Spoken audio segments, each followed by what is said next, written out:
Nós vamos falar sobre os benefícios da justificação. Mas antes de falar sobre os benefícios, você precisa saber o que é justificação. Qual é a ideia correta sobre justificação? Nós temos uma ideia que já era essa ideia daquele tempo e hoje em dia também, que justificação é você se tornar justo, quando na verdade a palavra de Deus diz que não é bem assim, a coisa não acontece assim. Eu e você nunca nos tornamos justos. Nós recebemos a justificação através da obra do Senhor, baseada no sangue do Senhor Jesus Cristo, da ressurreição do Senhor Jesus Cristo. Não há mérito nenhum nosso, não há nada que eu possa fazer para me colocar diante de Deus. E eu anotei algumas perguntas aqui que a gente poderia fazer. Sendo nós pecadores, como a gente vai ver no capítulo 5, 1 a 11 de Romanos, sendo nós pecadores, ímpios, fracos, injustos, inimigos de Deus, como é que nós podíamos chegar a nos justificar diante de Deus? Não tem condição. Como é que o homem pode se relacionar livremente com Deus, sendo Deus santo como Ele é e nós pecadores como somos? Também a resposta é negativa. Não é possível nos relacionarmos como pecadores diante de um Deus santo, como o nosso Deus é santo. Mas aí a gente poderia tentar inverter essas perguntas ou então fazer outras perguntas. Podíamos perguntar também o seguinte: como é que Deus pode nos justificar? Porque em Romanos 3:26, você encontra um versículo muito interessante. Ele é justo e justificador. E a pergunta é, então, como é que Deus pode nos justificar? Se simplesmente nós declararmos inocente o culpado, nós estaríamos afrontando a santidade e a justiça de Deus. Se nós simplesmente declararmos alguém justo, estaremos afrontando essa justiça do justo juiz e a santidade dele. Mas Deus, que é justo e santo, a pergunta é, ele poderia fazer isso? E a resposta é sim. E ele fez, não só poderia, como ele fez. Ele nos justificou sem que nós tivéssemos mérito nenhum. É iniciativa dele, é ele que faz isso, porque ele nos quis amar, como acabamos de cantar agora há pouquinho. É impressionante isso. E nós precisamos resgatar isso para entendermos que não há nada, absolutamente nada, que nós possamos fazer para agradar a Deus. É Ele que vem ao nosso encontro. Quando nós olhamos para a série, para os sermões que nós vimos nesses últimos domingos, eu lembro que o Jonas falou na semana passada que o retrato do Evangelho é, na verdade, já visto ali no capítulo 1 até o capítulo 11, comecinho do 12 do livro de Gênesis. E ali, se você olhar com mais nitidez, se você prestou atenção nas mensagens, você vai ver que a graça de Deus já estava presente. Não é uma coisa só do Novo Testamento. A graça já estava presente. Graça quando? Quando Deus foi buscar Adão e Eva para bater um papo. E eles não estavam lá, estavam escondidos ali num lugar meio sem muita liberdade e tal. E Deus foi buscar, iniciativa de Deus. E depois, quando Deus encontrou-os, eles estavam com uma roupagem não muito adequada, e Deus fez o quê? Uma roupa nova, uma roupa legal para eles, que deve ter sido, com certeza, o sacrifício de algum animal. Ou você acha que Deus, naquela época de criação, ele falou, bom, então vou criar uma roupa aqui para eles? Não foi assim, algum animal morreu, um sangue inocente foi vertido. Isso é graça de Deus. Depois a gente pode olhar e pode lembrar de Caim, né? Logo depois, Caim mata Abel e Deus, pela sua misericórdia e graça, dá um sinal para Caim falando, olha, eu estou protegendo você. E a gente pode olhar para o restante de todos os capítulos, a gente vai vendo isso. A Arca de Noé, não é isso? É graça de Deus salvando ainda a humanidade. Se você continuar olhando, você pode encontrar um homem chamado Enoque, que é um herói da fé, depois lá no capítulo 11 de Hebreus. E lá no finalzinho, nós encontramos então Deus chamando uma família, chamando um homem, uma esposa que era estéril, para mostrar que é ele que vai fazer a obra. E aí chama Abraão e Sara, dizendo o seguinte: olha, de você eu farei alguma coisa especial. E é interessante que ele mostra, ele dá uma palavra para Abraão ali, que é o seguinte: sê tu uma bênção. E essa palavra, ela vem por toda a história humana. Vem primeiro para Israel, e infelizmente Israel não foi aquela bênção que Deus queria. Pelo menos eles nos deram Jesus Cristo. Mas eu e você somos filhos de Abraão, pela fé. E aí, a missão ainda é nossa: ser tu uma bênção. E nós precisamos proclamar mais do que nunca essa grande verdade. E a bênção que nós podemos proclamar é exatamente essa, de que Deus nos ama sem que a gente tenha mérito qualquer. Quando a gente olha para o livro de Romanos, a gente percebe exatamente isso, que Deus tem um plano maravilhoso. E eu queria compartilhar com vocês rapidamente uma pequena ideia, um pequeno esboço de Romanos, para você entender como que esse capítulo 5 se encaixa dentro de Romanos. Romanos é uma carta escrita rapidamente por Paulo para a igreja de Roma, porque Paulo queria não só pregar em Roma, mas queria chegar até a Espanha. E aí, missionário e tal, um pouco sem grana, etc e tal, o que ele faz? Ele é muito vivo e ele faz o quê? Ele é muito interessante. Paulo, logicamente, tem a sabedoria de Deus aí, mas Paulo é muito esperto. Ele fala: olha, eu quero trocar uns dons com vocês me abençoam, eu também abençoo vocês e tal, mas na verdade eu queria que vocês participassem da minha obra missionária, que eu quero fazer lá na Espanha. E ele usa uma palavrinha lá no capítulo 15, eu quero que vocês me encaminhem para a Espanha, depois de eu estar um tempo com vocês. Sabe o que quer dizer essa palavrinha encaminhar? Eu quero que vocês me sustentem. Mas Paulo não era o cara que tinha fundado a igreja de Roma. A igreja de Roma nasceu pela participação, entre aspas, né, do povão, dos leigos que estavam lá em Jerusalém e receberam o Espírito Santo e voltaram para Roma e começaram um trabalho lá. Aí o que Paulo faz? Bom, essa igreja não me conhece, elas só ouvem falar, eles precisam me conhecer. Então ele escreve uma carta que é uma declaração de fé. Você quer evangelizar alguém de uma maneira bem profunda? Estude o livro de Romanos com essa pessoa. É o evangelho do Senhor Jesus Cristo. É impressionante como ele vai ponto a ponto mostrando exatamente o que é que nós temos de graça, de bondade, de revelação do amor de Deus para conosco. Quando você pega então o capítulo 1 a 3, anota aí, você vai perceber que ele mostra que o homem tem um problema, e o problema do homem é o pecado. Tanto é que ele chega lá no 3:23, você conhece bem, o que é?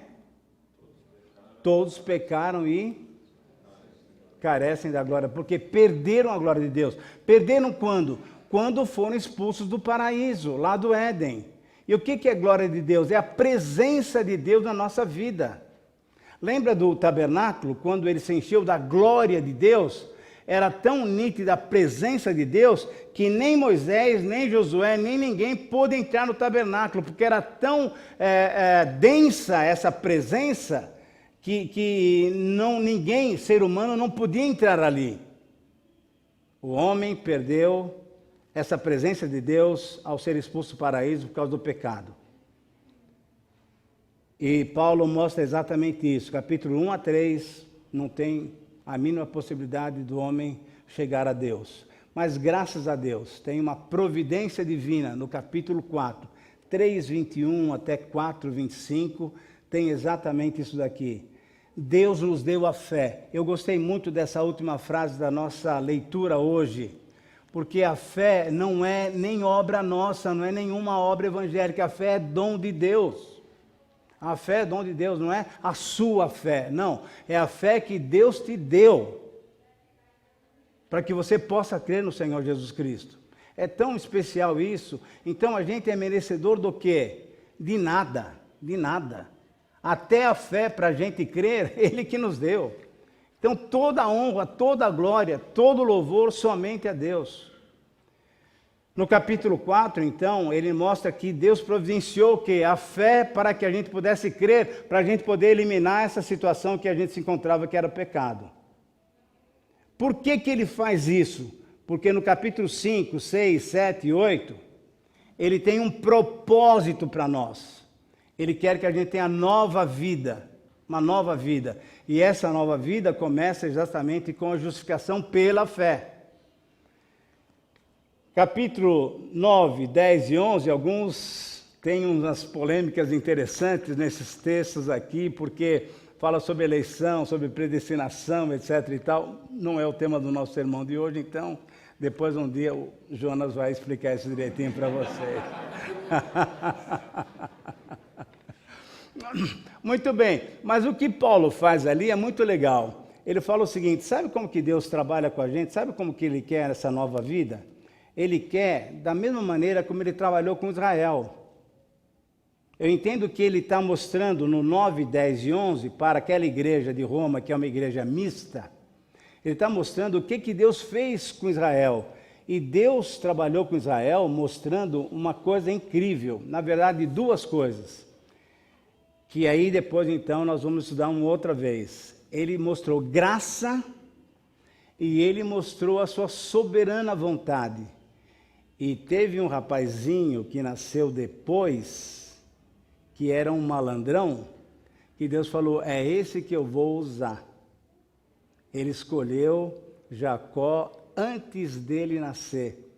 Antes de Esaú e Jacó nascerem, Deus já tinha escolhido. Assim como Deus trabalhou com o povo dele no Velho Testamento, assim Ele trabalha conosco hoje, no Novo Testamento. Por quê? E aí termina o esboço. Porque Ele quer que a gente tenha vidas que servem. Essa nova vida é uma vida para ser frutífera. Não é uma vida para a gente, agora sou salvo, estou aqui usufruindo da salvação. Não, é uma vida para trabalhar para o Senhor, para servir o Senhor, na força dEle, no Espírito dEle, conforme o capítulo 8. Mas é para a gente servir o Senhor, para a gente continuar sendo o quê? Uma bênção, uma bênção. Muito bem, quando a gente olha para o capítulo 5, a gente percebe então que Paulo está tão alegre porque nós recebemos a fé do Senhor para podermos crer em Jesus, que ele fala: pera um pouquinho, pessoal, eu quero mostrar para vocês que essa nova vida, ela tem um começo especial. E esse começo especial é chamado de justificação pela fé. E eu queria só ler um texto muito interessante que eu procurei e achei uma palavra de Calvino sobre essa justificação pela fé. Diz ele o seguinte: é certamente verdade que somos justificados em Cristo tão somente pela misericórdia divina, mas é igualmente verdade e correto que todos quantos somos justificados somos chamados pelo Senhor para que vivam uma vida digna da vocação que o Senhor nos deu. Fica claro que é tudo obra do Senhor, mas o que Ele requer de nós também é que agora, uma vez justificados, uma vez adotados por Ele, uma vez inseridos no corpo de Cristo, uma vez membros da família de Deus, nós tenhamos uma vida digna. Porque agora somos chamados o quê? Cristãos. Somos chamados cristãos. E o grande propósito de Deus para conosco está lá em Romanos capítulo 8, versículo 29. Ele quer que eu e você sejamos semelhantes ao Filho dele, para que ele se torne, veja bem o que está escrito lá, para que ele se torne o quê? O nosso irmão mais velho, o primogênito. Você deve se lembrar, não sei, não, vou até fazer uma pergunta. Quem é irmão mais velho aqui? Quem é o filho primogênito? Levanta a mão, por favor. Nós temos vários aqui. Eu não sou, eu sou o terceiro. Mas as minhas duas irmãs, as irmãs que eu tenho ainda, graças a Deus tenho, elas são mulheres, né? Então, Lembra na escola, quando vinha algum cara perturbar o seu irmão mais novo? E ele vinha e falava o quê? Eu vou chamar meu irmão mais velho. E aí, então, esse irmão mais velho, que foi você, espero que você tenha ajudado o seu irmão, né? Por favor. Então, esse irmão mais velho dava cobertura para o irmão mais novo. Eu, algumas vezes, apanhei mesmo, quando era criança, de outros irmãos mais velhos, porque eu bagunçava o coreto mesmo. E as minhas irmãs eram mulheres, então elas não entravam nessa briga. Então, eu tinha que sofrer as consequências. Sabe o que Deus está falando para nós? Que você tem um irmão mais velho.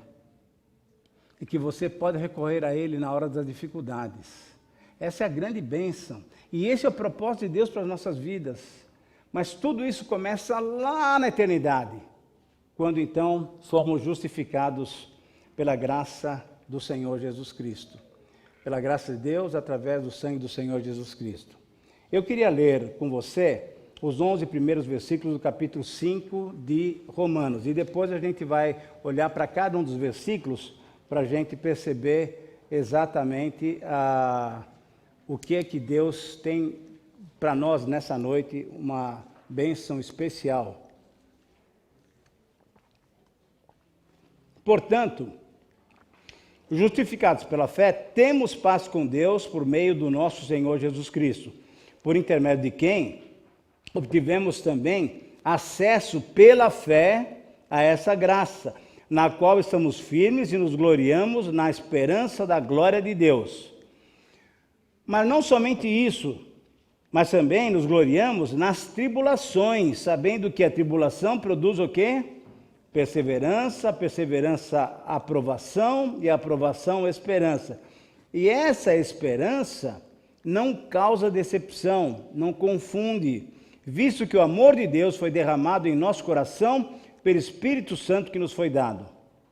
Ora, quando ainda éramos fracos, se você tiver uma Bíblia de papel, que agora a gente tem que diferenciar. E se puder marcar, eu vou falar 5 palavrinhas para que descrevem o homem como nós somos, sem Cristo. Então, primeira coisa, você era o quê? Fraco. Versículo 6. Ora, quando ainda éramos fracos, Cristo morreu pelos ímpios no tempo adequado.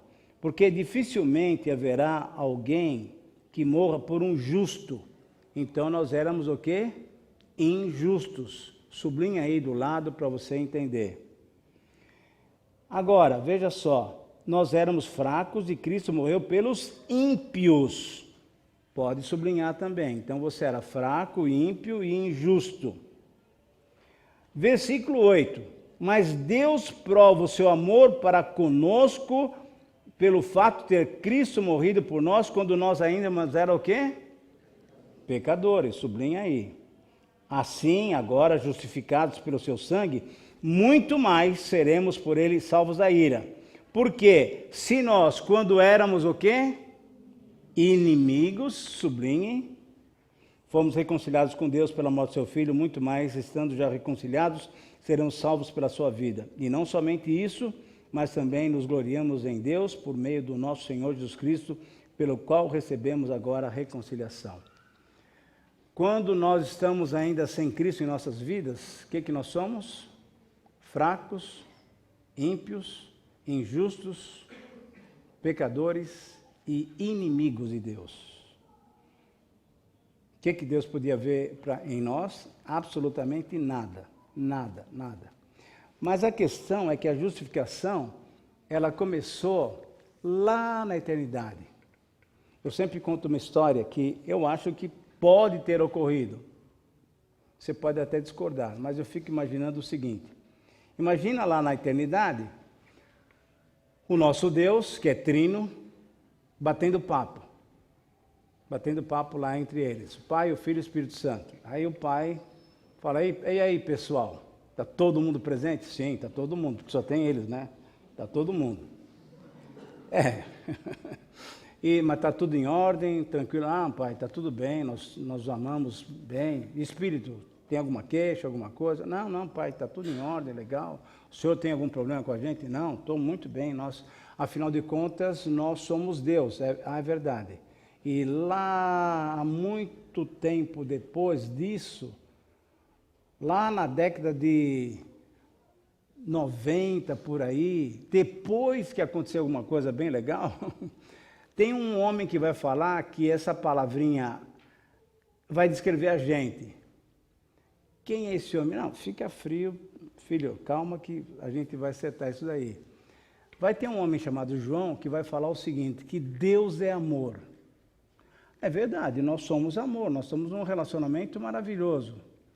Muito bem, se isso é verdade, então eu queria saber o seguinte, o que a gente faz com esse amor que a gente tem? Ah, mas pai, eu amo o Senhor ama o Espírito, eu amo o Espírito ama a gente, então como é que... Bom, mas esse amor não é um amor que extravasa? É verdade, nós temos um amor que extravasa. Então, o que a gente pode fazer para alguém experimentar esse amor? Mas que alguém? Ah, então vamos criar esse alguém. O que vocês acham? Olha, isso aqui é uma boa ideia, hein? Achei interessante isso daqui. Então, eu quero participar também. O Espírito também, opa, peraí, eu quero estar lá no começo e tal.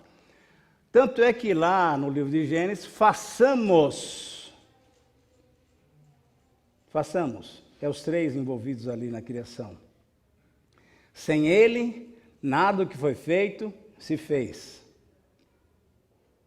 Dá para a gente perceber que os três. Mas aí os três estão batendo papo e falam, bom, mas nós somos oniscientes também? Sim, somos oniscientes. Então dá para a gente olhar para o futuro? Dá para olhar para a gente, dá para olhar para ver o que vai acontecer lá na frente. A gente está vendo que aquele primeiro casal que a gente vai criar vai pisar na bola, eles vão descumprir aquilo que a gente pediu. É verdade. Então, a gente não faz? Não, vamos fazer. Vamos criar? Vamos criar. E aí, como é que a gente faz? Se eles vão errar, o que a gente faz? Por que a gente já não prepara um plano tão especial que mesmo eles tendo errado, a gente pode arrumar a vida deles para eles terem contato conosco, para experimentar o amor nosso? Olha que esse plano é interessante, hein? Gostei dessa ideia. Vamos fazer isso aqui? Vamos fazer. Então, pai, eu quero participar ativamente. Eu vou lá embaixo e vou dar uma arrumada na situação para que eles possam ter comunhão com a gente. Não, mas peraí, o Espírito Santo também falou, não, eu também quero participar. Então tá, então vamos fazer o seguinte. Quando o filho descer, depois de algum tempo, você vai também fazer o trabalho de convencer esse pessoal para que eles voltem para ter comunhão conosco. A justificação, pessoal, já estava preparada desde a eternidade. O plano de Deus inclui essa justificação, porque isso é obra dele, é só dele, nada, absolutamente nada que eu e você podemos fazer pode nos levar diante de Deus. E nós conhecemos bem vários textos do Velho Testamento, mas eu me lembro de um rapidamente, que é aquele que o Senhor fala através de Isaías que as nossas justiças, o quê? São trapo de imundícia. Quando você souber realmente o que quer dizer isso daí, você vai ver que nós estamos lá por baixo mesmo, né? E pela graça de Deus nós somos justificados. Mas o que eu fico impressionado nessa passagem é que, além da justificação, quer dizer, além desse plano tão especial, que era um plano que era um mistério, né? Lembra que Paulo falou que Deus deu a ele o privilégio de revelar esse mistério que estava oculto pelos séculos? Eu fico impressionado porque, além desse plano da justificação, a justificação nos traz benefícios, nos traz bênçãos. Então, para que nós sejamos bênção, Deus tem nos dado bênçãos maravilhosas, para que eu e você possamos, então, compartilhar essas bênçãos com as outras pessoas. E eu queria propor para vocês, então, algumas dessas bênçãos, alguns desses benefícios que aparecem aqui. Eu queria que você fosse anotando, ou então estivesse colocando isso na sua cabeça e no seu coração, para ser grato a Deus, grato a Deus. A justificação em Jesus Cristo é a única possibilidade de salvação e traz consigo benefícios maravilhosos para todos os que creem no Senhor Jesus Cristo. Eu repito, eu acho que esse aqui é um resumo daquilo que nós temos nesse texto. A justificação em Jesus Cristo é a única possibilidade de salvação. E ela traz consigo benefícios maravilhosos a todos os que, pela fé, creem no Senhor Jesus Cristo. E eu queria, então, listar alguns desses benefícios. Eu queria que você me acompanhasse no versículo 1. Primeiramente, o primeiro benefício é ter paz com Deus. Primeira coisa, justificados, pois, pela fé, temos paz com Deus. E essa paz é muito interessante. Se nós olharmos para Paulo lá em Efésios, ele fala que nós estamos separados, distantes. Essa paz é a aproximação novamente que eu posso ter com Deus. Isso é, eu posso ter relacionamento com Deus. Se eu era inimigo, agora, pela fé, crendo em Cristo, e essa paz vem através do sacrifício do Senhor Jesus Cristo, eu me torno o quê? Novamente amigo de Deus. Eu me torno amigo de Deus. Eu estava separado e agora estou novamente com Ele. Estou novamente tendo condições de me relacionar com Ele. A paz com Deus vem por meio do Senhor Jesus Cristo. O Senhor Jesus Cristo vem por nós através da fé, que é dom de Deus. Que é dom de Deus. Paz com Deus é diferente da paz de Deus. E eu queria que isso ficasse muito claro. Eu creio que talvez a maioria de nós, se não a totalidade, nós já temos paz com Deus. Mas talvez tenhamos aqui entre nós alguém que ainda não tem essa paz com Deus. O que é? Ainda está com os laços rompidos. Ainda é uma palavra difícil, mas ainda é inimigo de Deus. E só quem recebe o Senhor Jesus Cristo tem paz com Deus, quer dizer, tem um relacionamento novo com Deus. E a paz de Deus só usufrui quem já tem paz com Deus. Eu quero que você entenda bem isso. Paz de Deus, aquela paz que sobrepuja qualquer circunstância, só tem quem já tem paz com Deus. Há um texto muito forte lá no Antigo Testamento que fala o seguinte: para o ímpio não há paz. Portanto, para que você tenha paz de Deus para qualquer situação, para uma enfermidade, para um desemprego, para uma situação financeira ruim, para um relacionamento rompido, para você ter aquela paz que sobrepuja qualquer situação, você tem que ter paz com Deus. Você tem que ter harmonia com Deus. E essa é uma bênção dessa paz com Deus, que ela vem lá do passado, porque ela é fruto da justificação. Então eu queria que você lembrasse que essa paz que você experimenta, mesmo numa situação difícil, essa paz é fruto da justificação, e isso Deus já tinha providenciado para você desde o início de quando Ele pensou, quando Ele elaborou a nossa existência na face da terra. Primeiro benefício, paz com Deus. E a pergunta que você deve fazer e que a gente pode fazer para te ajudar é se você tem tido essa experiência de paz com Deus e paz de Deus. Paz com Deus, então, é aquela possibilidade de que você pode se relacionar com Ele. Ele é o teu Pai. Não, você não é mais inimigo, você agora tem Ele como Pai. Mas, além disso, você tem essa paz que sobrepuja todo entendimento. E aí, na hora da aflição, na hora da amargura, na hora da dificuldade, você ainda assim sente paz de Deus. Por quê? Porque você é alguém que já foi reconciliado, já tem amizade com Deus. Primeiro grande benefício para nós louvarmos a Deus nessa noite é Ele tem nos dado a paz. Mas se você olha para o versículo 2, ele fala o seguinte: e por essa mesma fé, nós temos o quê? Acesso a essa graça. Graça é uma outra bênção maravilhosa que Deus tem nos dado. Essa graça, você sabe, a definição mais popular é graça, favor imerecido. E é verdade. Eu não mereço, você não merece, e então nós recebemos um presente de Deus. Exatamente isso. Hoje nós eu e a Beth, tivemos a oportunidade de celebrarmos o aniversário de 2 netos nossos. E são 2 irmãos, um menino, Davi, de 3 anos, e uma menina, Lara, de 1 ano.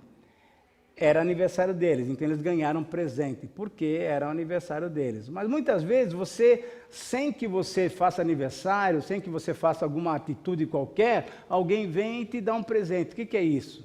É graça, é graça. Você não fez absolutamente nada, você recebeu um presente. E o que nós fizemos para receber de Deus a salvação? Nada. Absolutamente nada. Portanto, graça é aquilo que Deus dá espontaneamente, porque Ele decidiu te amar. Porque Ele nos decidiu amar. Por isso, então, isso é graça. Graça é acessada pelo que crê. Pelo que crê.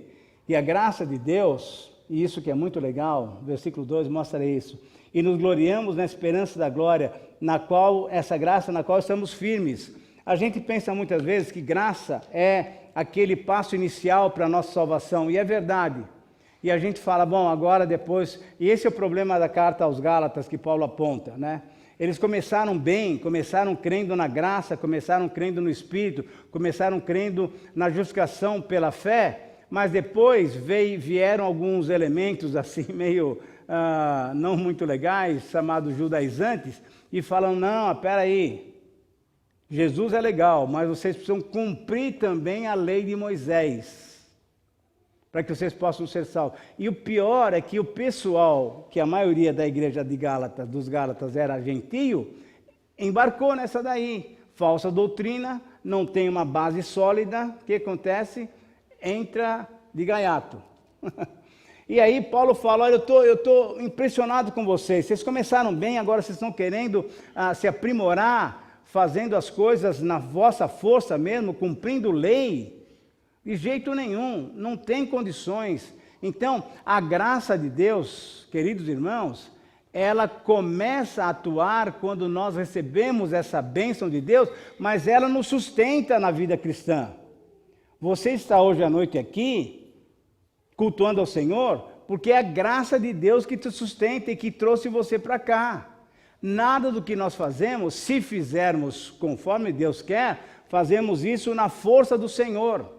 A sua contribuição tem que ser espontânea, na força do Senhor. O seu trabalho na diaconia que você vai começar a fazer é na força do Senhor, porque é a graça de Deus que nos sustenta. Ela continua nos sustentando, não apenas naquele momento inicial da nossa salvação, da nossa conversão, mas é depois. Há um texto muito interessante, se você puder abrir a Bíblia lá, 1 Coríntios capítulo 15, versículo 10. E Paulo fala uma coisa, a gente pode falar, Paulo é uma pessoa muito interessante, e é mesmo. E ele fala de uma maneira que você pode pensar assim, esse cara é orgulhoso. Mas cuidado, não fique julgando o seu irmão, porque um dia você vai encontrar com ele no céu, e aí a coisa vai ficar meio difícil. No versículo 10, ele está mostrando, no capítulo 15, ele está mostrando quem viu o Senhor depois da ressurreição, tá? Ele alista uma porção de gente, Pedro, Tiago, os apóstolos e tal, e aí ele fala, eu inclusive lá no finalzinho, como que um nascido fora do tempo, eu também vi o Senhor. E aí no versículo 10 ele fala, olha, mas pela graça de Deus eu sou o que sou. E a sua graça para comigo, olha só, não foi ineficaz. De fato, eu trabalhei muito mais do que todos eles. Ele está se referindo aos apóstolos. E aí você fala, pô, esse Paulo é meio garganta, né? Ele está falando, Cefas para mim é fichinha. João, Tomé, o que é isso? Eu trabalhei mais que eles. Mas olha o que ele fala. Todavia, não eu, mas a graça de Deus que está comigo. Queridos, a nossa vida tem que ser vivida na base da graça de Deus. O que você faz é desenvolver, usar, usufruir dessa graça de Deus. É isso que sustenta você na tua vida cristã. Não pense que você agora se tornou uma pessoa justa, não. Você ainda não é justo, você simplesmente recebeu aquele carimbo de Deus. Mas você continua com aquela velha natureza. E se não for a graça de Deus a te sustentar, e se você não tiver nela a tua força, esquece. É a graça de Deus, a segunda grande bênção que nós temos nesse texto. Mas aí, ele fala de uma outra verdade, ainda no versículo 2. Volta lá para Romanos, por favor. E aí você vê, na qual estamos firmes e nos gloriamos na esperança da glória de Deus. Que bênção que é essa? A esperança de que você um dia será glorificado também. Eu e você um dia, sabe o que vai acontecer? Nós seremos glorificados. Então aquela glória que o nosso querido papai Adão e a dona Eva perderam, eu e você vamos ter, porque nós vamos estar presentes na presença de Deus. Ele vai estar presente já em nós agora. Agora. Esperança na Bíblia muitas vezes é certeza da glória de Deus. Certeza da glória de Deus. E por isso então você pode se alegrar. Sabe por quê? Porque Deus está em você através do Espírito Santo. Deus mora com você. Eu não vou deixar vocês órfãos. Eu voltarei para vocês. Como? Ele vai voltar sim. Vai voltar, visivelmente. Todo olho verá. Mas Ele já está comigo e está com você, porque Ele habita conosco pelo seu Espírito. Isso é glória de Deus. Isso é glória de Deus. Paulo, novamente, eu gosto muito desse cara. Esse cara é sensacional. Também... e ele fala uma coisa lá em Colossenses, maravilhoso. Abra lá para mim, por favor, só para você ir anotando e vai depois curtindo isso durante a semana. Colossenses capítulo 1, versículo 26, 27, ele fala que ele está agora revelando esse mistério, e ele fala o seguinte desse mistério. É um texto muito rico mesmo. O mistério que estava oculto durante séculos e gerações, eu estou lendo 26 de Colossenses 1, mas que agora foi manifestado aos seus santos, a quem Deus, olha só, a quem Deus, entre os gentios, quisera conhecer as riquezas da glória desse mistério, isso é, Cristo em vós, a esperança da glória, Cristo em nós, a certeza da glória, a certeza da glória. Como é que Cristo está em nós? Pelo seu Espírito. Portanto, essa glória é certa. Essa glória é certa. João também nos diz o seguinte, que quando nós o vermos, quando aquele dia chegar e nós o vermos, nós seremos o quê? Iguais a Ele. Seremos iguais a Ele. Isso é glória de Deus voltando a nós, presente para nós, de uma coisa maravilhosa. Então, eu só queria relembrar o seguinte, paz com Deus é uma bênção lá do passado. Graça é bênção para o dia de hoje. É na graça que você vive, é bênção do presente. E a glória de Deus, a esperança da glória de Deus, essa manifestação que vai acontecer, é bênção para o futuro, mas também já é bênção para agora, porque o Espírito Santo habita em nós. Dá para a gente louvar a Deus, dá para a gente agradecer a Deus, dá para a gente exaltar a Deus por tantas bênçãos. E aqui nós só temos 3, mas vai ter mais. Dá uma olhada agora no versículo 3 a 5. Que coisa maravilhosa. E não somente isso, parece que Paulo fala, peraí pessoal, não é só isso não, tem muito mais. E não somente isso, mas também nos gloriamos nas tribulações. Aí você fala, peraí, aqui não. Isso aqui não é bênção coisa nenhuma, isso aqui não é benefício coisa nenhuma. Porque tribulação, que história é essa que isso aqui é bênção? Espera um pouquinho. Nas tribulações, nós nos gloriamos, sabendo que a tribulação produz perseverança, perseverança, aprovação, aprovação, esperança, e a esperança não confunde, visto que o amor de Deus é derramado em nosso coração pelo Espírito Santo que nos foi dado. Queridos irmãos, as tribulações são bênção de Deus, é um benefício da justificação. Tribulações, angústias, aflições, sabe por quê? Porque é através delas que Deus está o quê? Moldando o nosso caráter. Quando você lê a carta de Tiago, ele fala o seguinte, feliz é o homem que suporta com paciência as provações, porque as provações vão te dar o quê? Uma vida íntegra, uma vida correta, uma vida bonita, e você ainda vai receber a coroa da justiça. Quando nós olhamos para situações que nós muitas vezes enfrentamos e ficamos reclamando, por que comigo? Por que Deus não dá isso para alguém aí? Eu não quero saber disso.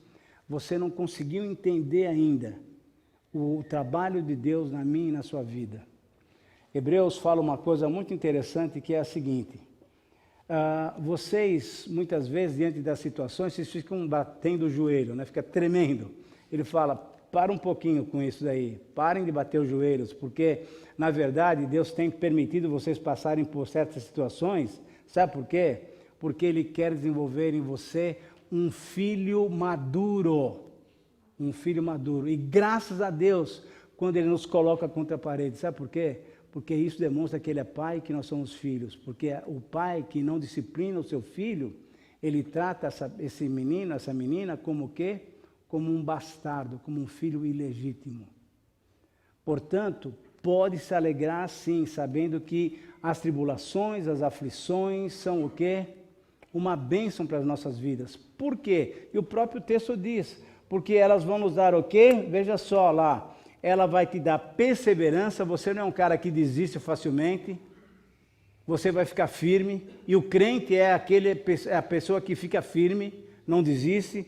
Você vai ter o quê? Aprovação, você vai ter um caráter aprovado, e além disso, você enche o seu coração de esperança, porque você sabe que Deus está trabalhando com você, e que Ele tem um plano maior para você. É as tribulações que vão te qualificar para o ministério, para aquilo que Deus quer que você realize. Jesus, que é o nosso grande exemplo, veio fazer o que aqui?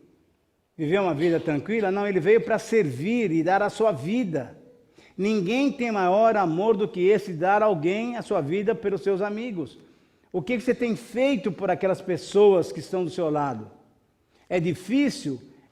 Causa aflição? São pessoas que te incomodam? É ali que Deus está forjando o caráter de Jesus na sua e na minha vida. Portanto, sem dúvida nenhuma, não apenas isso, graça, paz, são bênçãos maravilhosas, mas até as tribulações são bênçãos também. Sabe por quê? Porque a esperança não confunde. E aí aquele texto de Tiago tem todo sentido. Se alguém precisa de sabedoria, o que faz? Peça a Deus. Peça a Deus. Eu não estou entendendo porque Deus está me colocando nessa rua de amargura. Fica frio, peça a Deus. Que Ele vai dar entendimento para que você possa crescer, para que você possa se tornar uma pessoa de fato bonita, para que outras pessoas possam ser atraídas para o Senhor Jesus, pela sua, pela minha vida. Então, glória a Deus pelas tribulações. Não se queixe, não murmure, não fique irritado com Deus. Agradeça porque Deus trabalha na sua vida, porque Ele quer te tornar um membro adulto dessa família maravilhosa, na qual o Senhor Jesus Cristo é o Filho mais velho. Mas tem mais? Que esse texto é muito rico, eu não posso deixar de falar, ele é muito especial. No versículo 5 a 8, o que nós temos agora como bênção, que para mim é a quinta bênção aqui, quinto benefício, é o amor de Deus, que não é dado por nós, não, ele é derramado. Ele é derramado. Dá uma olhada no versículo 5. Porque o amor de Deus foi derramado em nosso coração pelo Espírito Santo que nos foi dado. Olha que bênção dupla interessante. É o amor de Deus derramado sobre as nossas vidas, através de quem? Do Espírito Santo que nos foi concedido. Então, na verdade, poderíamos até dividir essa bênção em duas, o amor e também o Espírito. Mas ele fala que o amor de Deus é intermediado, ele vem para nós através do Espírito Santo. E como que isso acontece? Quando o Espírito Santo nos convence do pecado, da justiça e do juízo. E aí mostra para nós o que? Eu amo vocês, eu estou dando meu filho por vocês, então é esse o amor que eu quero dar para vocês.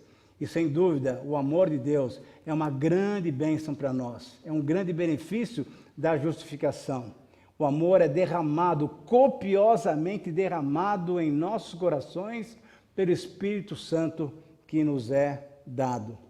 O amor de Deus é provado em Jesus Cristo ter morrido pelos nossos pecados. O amor de Deus é derramado, não porque eu mereça, mas porque simplesmente Ele decidiu nos amar. O texto nos mostra, então, que nós, só para recordar, nós éramos fracos, nós éramos ímpios, nós éramos injustos, nós éramos pecadores, nós éramos inimigos de Deus. Mesmo assim, Deus nos amou de tal maneira que deu seu Filho unigênito para que todo aquele que nele crê não pereça, mas tenha vida eterna.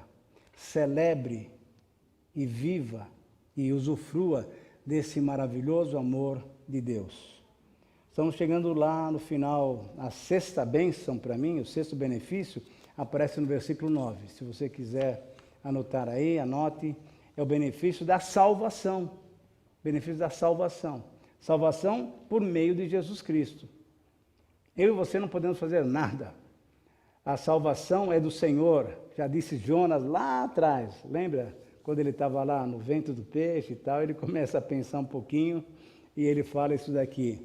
Os justificados através do sangue de Jesus Cristo serão salvos do dia da ira de Deus. Porque um dia isso vai acontecer. Isso vai acontecer.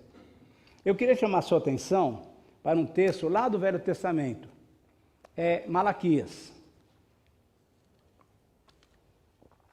Abra a sua Bíblia. E Malaquias capítulo 3. E você vai pensar, bom, mas a hora da oferta já passou. Mas eu não vou falar sobre o versículo 10. Calma, calma. Tem muito mais do que 3:10 em Malaquias. E você vai achar 3:16. 3:16. Dá uma olhada aqui no 3:16 de Malaquias, é muito legal. Sabe o que está acontecendo hoje lá no céu? Deus deve ter falado para Gabriel, não sei, para um deles lá, falando, pessoal, vamos ligar o computador e vamos anotar as coisas que estão acontecendo lá, porque tem um grupo de pessoas aqui que está me agradando muito. E ele fala o seguinte, então aqueles que temiam o Senhor falaram uns com os outros, e o Senhor os ouviu com atenção. Sabe o que está acontecendo? Deus está ouvindo, está presente aqui, está entendendo o que nós estamos fazendo, e Ele está anotando lá. Está anotando o meu nome, o seu nome. Que coisa, né? Mas aí, olha só. E diante deles se escreveu um memorial para os que temiam o Senhor, para os que honravam o seu nome. E naquele dia que prepararei, diz o Senhor, veja só, eles serão meus, minha propriedade exclusiva, e eu terei compaixão deles, como um homem tem compaixão do seu filho. E olha o versículo 18, então vereis outra vez a diferença entre o justo e o mal, entre o que serve a Deus e o que não serve. Sabe por quê? Porque um dia a ira de Deus vai se manifestar. Esse Deus santo, ele não vai lá desculpe a palavra, não vai ser tapeado, não vai ser enganado. Ele sabe exatamente quem é que tem temido a Deus, ao seu nome, tem honrado a Ele, tem o servido, e tem aquele que muitas vezes só faz de conta. Ele pode enganar os nossos olhos, porque nós só conseguimos ver aquilo que é aparente. Mas Deus conhece o nosso coração, e Ele sabe separar. E aqueles que não têm andado corretamente diante dele vão receber a ira, na verdade já estão sob a ira de Deus.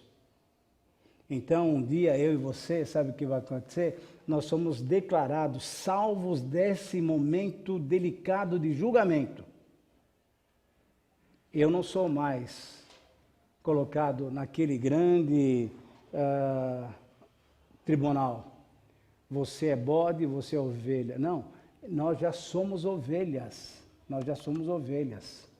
Nós não vamos passar mais por esse julgamento. Já estamos salvos da ira de Deus. Sabe qual o julgamento que nós vamos ter? Vamos ter. É sobre as nossas obras. Que tipo de vida você tem feito depois da tua salvação? Aí sim é uma outra história que um dia a gente tem que aprender. Mas graças a Deus, Eu vou ouvir, você vai ouvir, sem que a gente mereça. Bem está, vinde benditos do meu Pai. Ah, mas por quê? Porque quando eu tive fome, você me deu de comer. Quando eu tive sede, você me deu de beber. Quando eu tive preso, mas Senhor, a gente nunca viu o Senhor assim. Ah, não? Quando vocês fizeram isso para um dos meus pequeninos, vocês fizeram para mim. Então, vem. Eu e vocês somos salvos do dia da ira do Cordeiro. E para terminar, versículos 10 e 11. Sabe o que me estimula? É que agora, com essa obra da justificação em Jesus Cristo, pelo Espírito Santo, pelo seu amor, sabe o que acontece? Eu estou o quê? Reconciliado. Eu sou amigo de Deus. Novamente eu tenho total comunhão com Ele. Mas o que me alegra mais ainda e me desafia a todos nós, está lá em 2 Coríntios 5, 18 a 21. Sabe o que está acontecendo? Porque você agora é reconciliado. Maravilha. Então, eu e você temos o quê? Paz com Deus, o amor dele é derramado, temos até nas tribulações, podemos nos alegrar, porque a gente sabe que ele está mexendo com a nossa vida. Tudo isso é benefício. E aí, tudo isso se torna uma coisa maravilhosa, porque agora eu estou reconciliado, quer dizer, eu sou de Deus, Ele é meu, nós temos perfeita comunhão. Mas o que é mais importante é que Ele me deu esse ministério da reconciliação. Gente, isso é maravilhoso demais. Por isso Deus quer que a gente continue sendo uma bênção. Eu tenho essa mensagem. Há um hino que um dia a gente pode cantar. Sou forasteiro aqui, em terra estranha estou, do reino lá do céu, embaixador eu sou. Eu e você somos embaixadores dessa mensagem tão especial da reconciliação. Reconciliação. Tem tanta gente aí, perdida ainda, que não sabe o caminho. E eu e você sabemos o caminho. Eu e você temos numa pessoa o caminho, a verdade e a vida. Reconciliação, a grande bênção final desse texto. A palavra que eu creio que Deus quer que nós tenhamos agora é uma palavra de entrega de nossas vidas, né? De muito louvor, sim, pelas bênçãos, mas de uma entrega de nossas vidas, porque Ele tem nos dado a alegria de estarmos novamente com Ele, mas Ele tem nos dado também esse ministério, Ele tem compartilhado conosco esse ministério da reconciliação.